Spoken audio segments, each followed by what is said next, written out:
Bonjour à tous, c'est James Leloup de Zurich. Je reviens pour un chrono trade. La semaine a été fantastique la semaine dernière.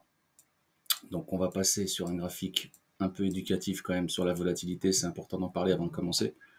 Donc je vous ai mis ici le baromètre de la volatilité selon moi. Je me suis inspiré de mon pote Romain Dobry. Voilà, le VIX, possibilité d'un bat et d'un shark, les niveaux sont indiqués ici. Les 50% de Fibonacci de la baisse là, ils sont indiqués là, d'accord. Et les possibilités de baisse, elles sont ici, d'accord. Donc soyez prudents, n'oubliez pas que la volatilité porte très bien son nom et que le marché peut se retourner à tout moment. Au niveau du bon des obligations, ici, on a fait quoi? On a fait les niveaux, on a fait des niveaux parfaits quand même, hein, sur ce que j'avais indiqué. Cependant, faites attention, ici, sur le 10 ans, on a un biseau descendant qui pourrait faire remonter les taux au niveau des 4,675. D'accord. Le biseau ici ascendant, il a bien fonctionné. Le biseau descendant, il devrait fonctionner aussi. On a fait une tentative ici, on aurait dû monter là. On ne l'a pas fait. Donc on va attendre une cassure ici pour que ça monte. Mais regardez, on est allé chercher parfaitement ici ce niveau-là.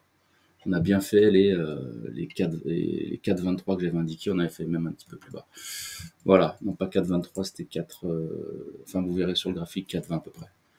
Voilà, je passe au Bitcoin. Le Bitcoin, attention, hein, attention, biseau ascendant, d'accord.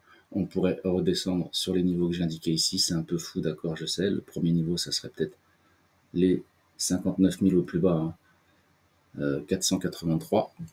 Je vais vous mettre les moyennes mobiles. Regardez, vous voyez, tout ça, ça converge. Hein. Ah non, ça c'est Bollinger, j'en ai pas besoin. Ici, on est sur la 50, donc on pourrait aller chercher la 200. D'accord. Et après, au plus bas, ça serait ce niveau-là. Pour les raisons que je vous expliquais sur d'autres chronotrades, ce double top, qui est toujours valide, puisqu'on n'a pas cassé. Hein. On a même un triple top, on pourrait dire. Et on pourrait aller chercher ces niveaux-là, plus bas autour des 48 000. Faites attention, quand les marchés vont paniquer, ils vont commencer à encaisser. L'Ethereum, biseau descendant. D'accord. J'ai donné une target. Ici, on ne l'a pas encore faite. C'est les 4159. D'accord. Voilà. Ensuite, on a un bullish pennant, mais je vais même l'enlever parce qu'un bullish pennant, c'est plutôt sur quelques jours. Donc, c'est sur quoi? Sur 5-6 jours, 2 semaines. Bon, ça passe. 1, 2, 3, 4, 5, 6, 7, ça passe. Ça passe ici. Le fanion, ça passe. On pourrait chercher les 4887. Ici, j'ai donné les targets à la baisse. Donc, à la baisse, c'est tout ça. D'accord. Via ce que j'ai donné ici, etc. Regardez les anciens chronotrades. Sur le CAC, alors intéressant le CAC, je vais vous montrer un truc. Vous prenez vos graphiques et vous mettez vos bougies, mais en tout fin comme ça. Vous voyez ce que je veux dire? En tout fin comme ça. Voilà, on est en daily. On met ça en tout fin, attendez, c'est en train de se paramétrer. Alors, vous avez mis un graphique ici où on a des choses intéressantes en analyse technique. Je rappelle que le chiffre 3 est un chiffre très important en analyse technique. D'accord? Donc, si vous ne connaissez pas, je vais vous apprendre. On a sommet en 3 montagnes. D'accord? Qu'on a eu ici d'abord en vert. Le marché, regardez ce qu'il a fait juste après. D'accord? Il est descendu très très bas. On a un sommet en 3 Bouddhas. 1, 2, 3. D'accord? Ici. Donc, regardez ce qui s'est passé après le sommet en 3 Bouddhas. On est descendu. Et là, qu'est-ce qu'on a maintenant? Je vous le donne en 1000. On va cloner ça. On a encore un sommet en 3 montagnes. Donc, techniquement, on pourrait descendre beaucoup, beaucoup plus bas. Je reviens sur quelque chose de plus proche. Là, sur ce que j'ai justement, on en a parlé de ça. Hein. Pardon. Je suis un peu malade en ce moment. Ici, on a un triangle symétrique dont j'ai parlé. On avait ici un gap de rupture. Donc, quand on a un gap de rupture, c'est une continuation de tendance. La tendance primaire est haussière, la secondaire est baissière. Donc, on continue sur la tendance, on descend. D'accord? On a cherché parfaitement ici le gap des 7461. Yes, papa. Ici, on fait attention. Voilà. On a aussi un avalement baissier sur cette bougie-là avec la verte ici. Donc pour moi, on devrait continuer. En plus, on avait un double top ici qui est là. Donc vous voyez tous. Donc au minimum, à la cassure de la ligne de coup que vous aviez ici, on allait chercher, allez, je vous fais là, bang, on allait chercher au minimum 7499, 7500. Ok, on a fait 7461, on a fait 40 points.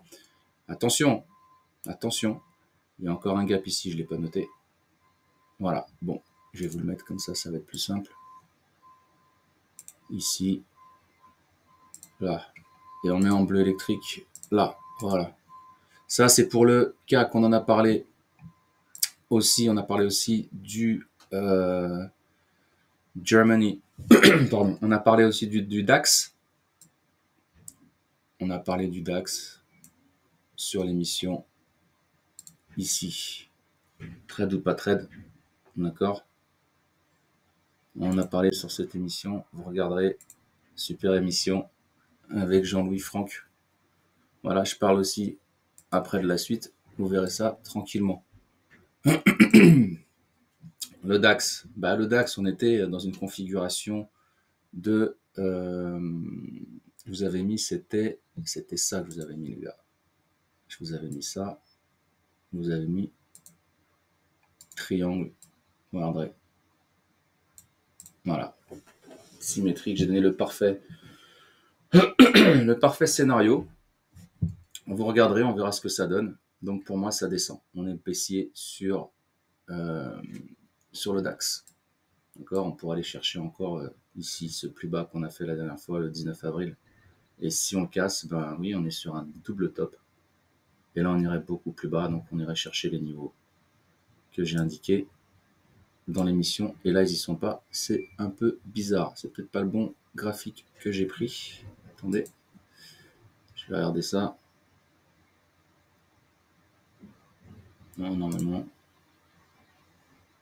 Ouais, non. Ah. Bon, écoutez, voilà, j'ai celui-là.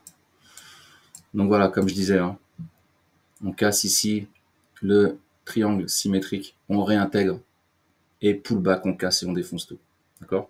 Donc on pourra aller chercher déjà cette bougie-là, les 17629. Si on casse, on va chercher les 17125 plus 16 946, puis encore beaucoup de niveaux plus bas. Ok, regardez l'émission. Tout est indiqué aussi là-dedans. Sur le pétrole, on va sur le pétrole maintenant. Le pétrole, j'attends que ça se paramètre, ça met un petit peu de temps, excusez-moi. Je vais enlever les moyennes mobiles, on n'en a pas besoin. Voilà.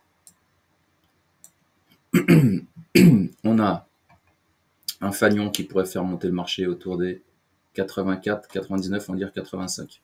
Surveillez. Donc regardez ce qui s'est passé, c'est fantastique hein, sur ce range. En fait, au lieu de casser, de monter et d'aller chercher l'épaisseur du range ici, on a fait l'inverse. Le marché l'a dit non, je vais faire l'inverse. Je vais aller chercher le côté opposé du range. Donc ce niveau-là, regardez, hein, techniquement c'est parfait. Hein. C'est nickel, regardez ça. Ici, là, c'est nickel. Et là on repart. Donc on pourrait recasser, aller chercher encore ce niveau-là et faire peut-être pas le ping-pong, mais j'ai toujours en target 90. Le gaz naturel. Le gaz naturel, j'ai détecté une tasse avec anse. Toujours valide. On verra ce que ça donne. Toutefois, le marché peut corriger. Pourquoi? Parce que, vous savez très bien, on met le juge de paix ici. Peut-être pas en daily, on va le mettre en weekly. On pourra aller chercher les de 429. Sur le graphique, c'est 2429. Hein, ça dépend de ceux qui publient les graphiques, justement. Mais on a des niveaux quand même un petit peu plus bas. On a cette Senkou Span B ici autour des 260, 260, 242 à surveiller. On passe ensuite à l'or. Il est là. Il est 9h46. Ah, belle configuration là, en un clin d'œil, je sais pas, mais moi je vois un double top. Donc je l'avais dessiné ici. D'abord, j'avais mis, pour pas que ça vous embrouille, je vais mettre le double top en blanc. Ici. Hop. blanc, là.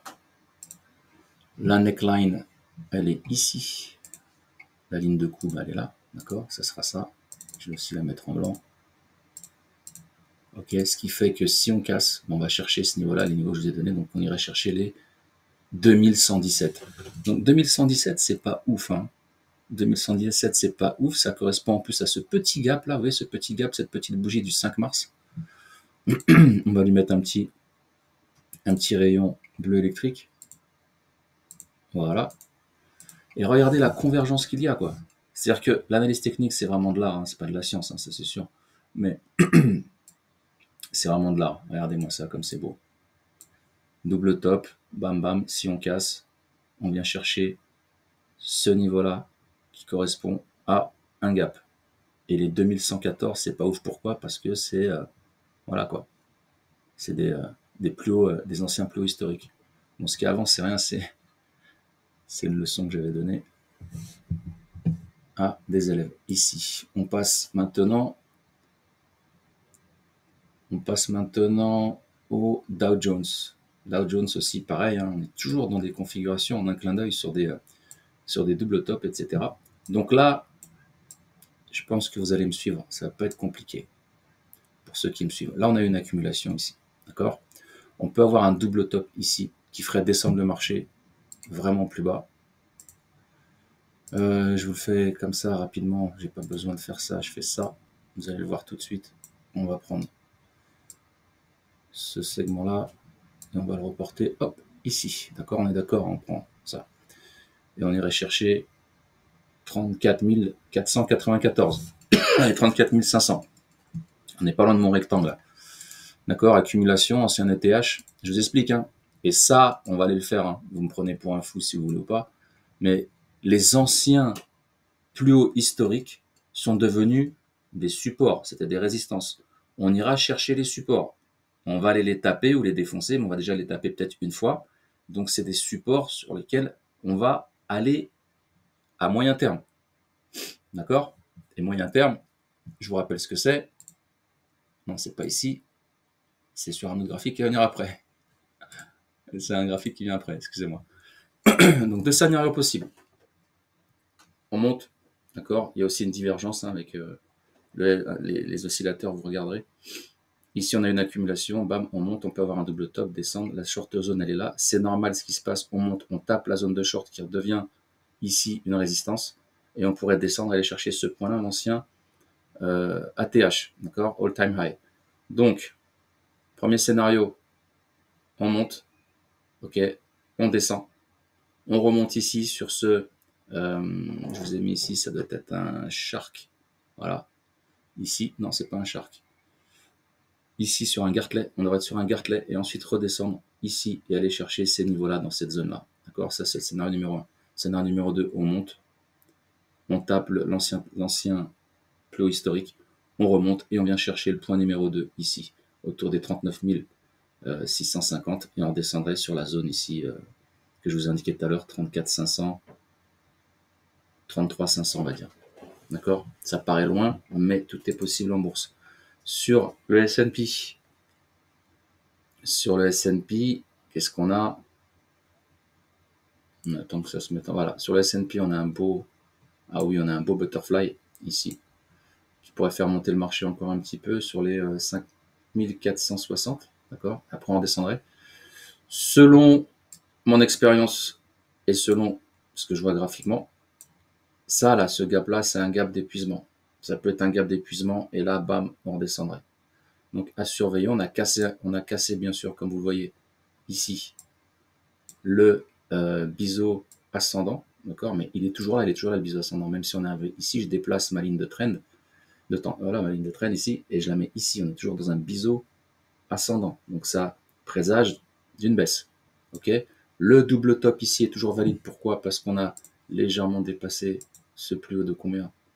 Ouais, 3,38, c'est pas ouf, c'est encore acceptable, on peut se retrouver avec ça, et aller chercher les niveaux que j'ai indiqués, ça je vais l'enlever, on n'en a pas besoin.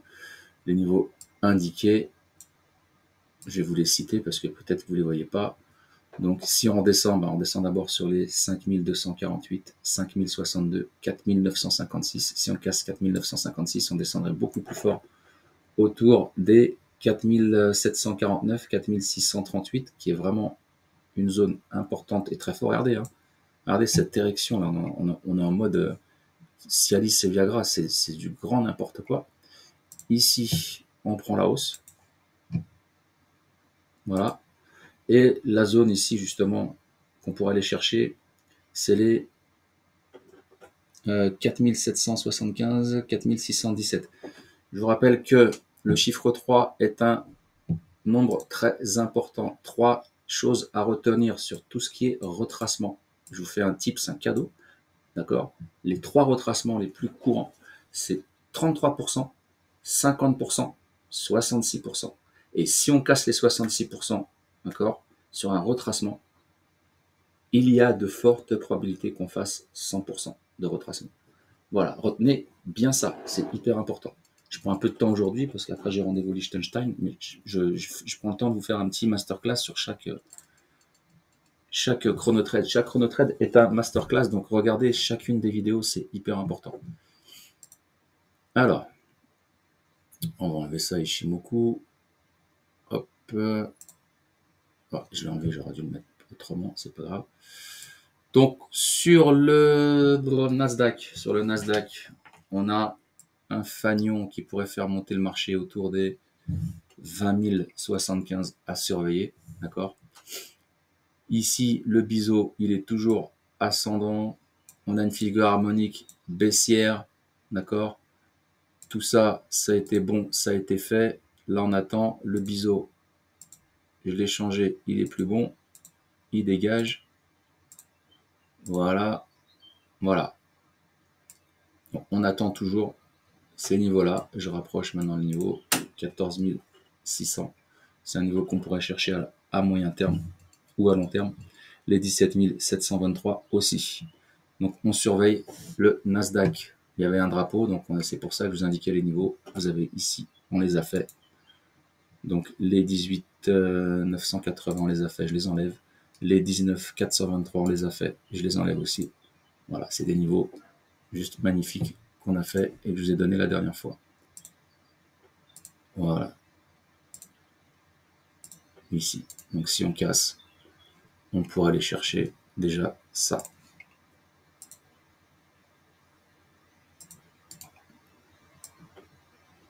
Prochain niveau qu'on peut aller chercher à la baisse, ça serait ce niveau-là. Cloné. Ici. Voilà, 18 449, 18 450. Voilà. Ça, c'est un niveau qu'on pourrait aller chercher. Je vous fais les 7 Magnificent. Alors, ici, voilà. Alors, le court terme, on me demande souvent ce que c'est. Moyen terme, long terme, c'est ici. Tout est indiqué. Ça a l'air d'être Beaubourg, c'est pas Beaubourg. Vous vous souvenez de la hausse ici, j'avais mis un stop loss sous les 161,38, on va dire sous les 162. Le marché, il n'a pas cherché à comprendre, il est monté direct. D'accord? Regardez où on est aujourd'hui.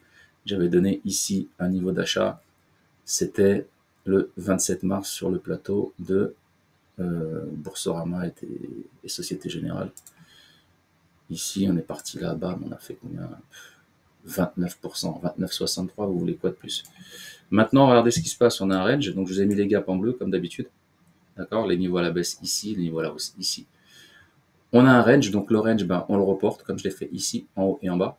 D'accord? Donc on a cassé, on devrait aller chercher les 233 possibles. Voilà, j'avais mis une zone ici de short. On est en plein sur la zone de short. Donc faites attention. Voilà, c'est soyez vigilants. D'accord? Ça, je réactualiserai après, j'ai pas le temps de le faire. Et je vous fais tout de suite. Ensuite, on a fait quoi? Ça, c'est quoi? C'est Apple. On passe à Amazon. Amazon, je suis toujours vendeur. Pourquoi? Parce que j'ai ma figure harmonique qui me dit qu'on va descendre. Et je crois en ma méthode.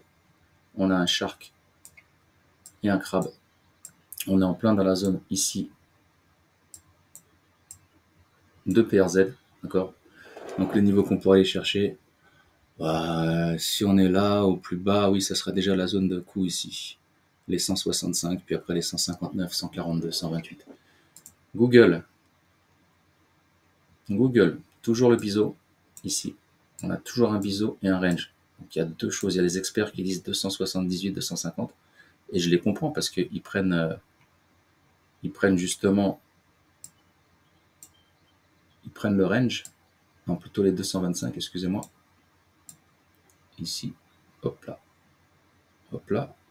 Premier niveau, ouais, ce serait 225. En même temps, qu'est-ce qu'on a? Ben, on a un biseau ascendant, qui est une figure chartiste qui donne plutôt un retournement. D'accord? Ici, on attend la cassure, on est prêt ici. Et si on casse, hop, on fait ça, hop, et on ira chercher le gap des 142, ici. D'accord? Ça, c'était pour Google, on passe à Meta. Meta, ben, on est dans un triangle symétrique, ça peut être ici un gap d'essoufflement. Et on peut descendre et aller chercher encore ici les niveaux que je vous ai indiqués, 424, 394, qui est un gap. On passe à Microsoft. Microsoft, il y a une analyse qui a été faite dans l'émission. Si vous voulez la regarder, vous pouvez. C'est très bien fait. Double top qui nous ferait descendre sur les 345. Mais avant, on a les 429, 402, 391, 378. Regardez, on a un rising wage, ok, et on a un fanion. Le fanion, il était où? Je le retrouve pas. Bon, il est dans un autre. Je vous le ferai la prochaine fois dans un autre chrono trade. Donc le fanion a bien payé, il a fait 436. Maintenant, elle a explosé. On peut aller chercher la borne haute ici du canal, d'accord, ascendant. On est toujours dans une tendance haussière. Et ça serait du 450 par exemple, ou du 458, 459. Ok. Donc, à surveiller. Faites attention. Le marché peut se retourner. Est-ce qu'on peut faire ça? Oui.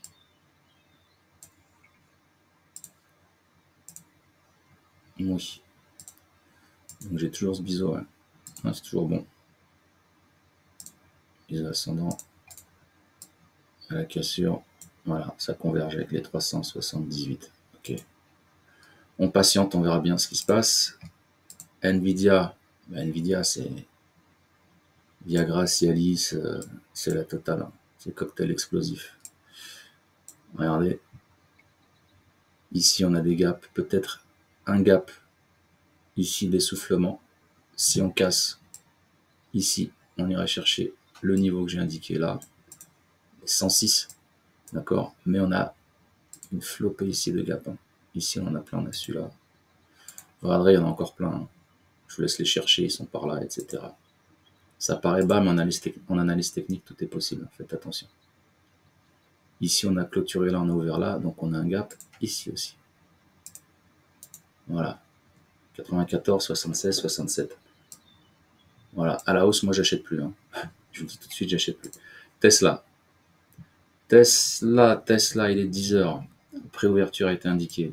Tesla, épaule tête épaule, je l'ai indiqué sur tous mes réseaux sociaux. D'accord. On avait aussi un biseau descendant qui a été cassé, donc il y a eu un gap vers là. Je pense que c'est vers là. Un gap de rupture. Un gap de rupture est une figure de continuation. Par contre, ce que vous pouvez faire, si vous voulez être vendeur, écoutez bien ce que je vais vous dire. Si vous voulez être vendeur là-dessus, on n'en a pas parlé dans l'émission, mais on va en parler là maintenant. Si vous voulez être vendeur, moi ici là, à la cassure ici, on va surveiller les volumes. Si on casse l'épaule tête épaule inversée, c'est les volumes qu'il faut regarder. S'ils sont forts, on rentre à l'achat, on met son stop loss en dessous la bougie du 11 juin selon votre money management. Ok. Par contre, si vous voulez vendre maintenant, d'accord, ce n'est pas un conseil. Hein, n'oubliez pas que ce n'est pas un conseil, c'est de l'information. Trader comporte des risques et vous êtes responsable de votre aide. Moi, ce que je ferais, je shorterais maintenant. C'est pour ceux qui veulent shorter, pour aller chercher par exemple les 144, ce gap-là que vous voyez tous, ou même plus bas, ce millefeuille ici, d'accord, que j'ai indiqué 112, 122, 132, 144. Short ici, stop ici, mais ça serait un stop reverse. C'est-à-dire, c'est quoi un stop reverse? C'est je mets mon stop, je short, je mets mon stop sur ma vente, et au même niveau, je mets un ordre achat différé. Ce qui fait que si le marché explose à la hausse, d'accord, je me fais clôturer ma vente, et je gagne sur la hausse si le marché explose directement sur 226, sur une nouvelle ou quoi que ce soit, ou sur Musk qui sort un truc de ouf, ou sur l'acceptation de la conduite automatique dans un autre pays, etc. Bam, ça peut monter direct. Donc, stop reverse à la cassure, par là par exemple, vers les 195 sur Tesla. Voilà, c'était le loup de Zurich. Je vous laisse regarder ça attentivement. Je vous souhaite une excellente journée à tous. C'était un peu long. Paka paka.